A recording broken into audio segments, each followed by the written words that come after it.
बुढीलाई त म फर्काएर जिउँदो पार्न सक्दिनँ, चाहेर पनि मैले त्यो गर्न सक्दिनँ। तर यो दुईटा बच्चालाई चाहिँ न्याय दिनुहोस्। आमा मरेको बाबुले आँखाले देखेको छ, सम्झाउन सक्दिनँ, मनलाई बुझाउन सक्दिनँ। थाहा छैन यो कस्तो देशमा म जन्म लिएछु है। मलाई धिक्कार छ म नेपाली हुँ भन्न पनि। यो बच्चाले एकचोटि आमाको दुध खान पाएको छैन होइन, आमाको काख छुन पाएको छैन।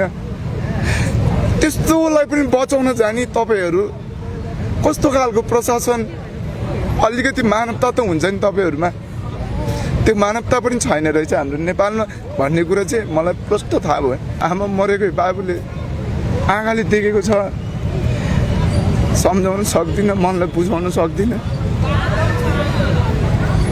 थाहा छैन यो कस्तो देशमा म जन्म लिएछु है।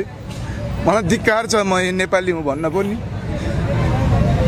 यो बच्चाले एकचोटि आमाको दुध खान पाएको छैन होइन, आमाको काख छुन पाएको छैन।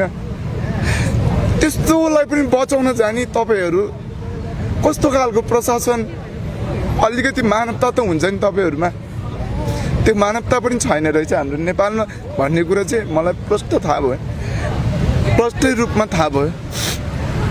मलाई अरू केही पनि चाहिँदैन। त्यो हस्पिटललाई कारबाही होस्, त्यो डक्टरलाई कारबाही होस्।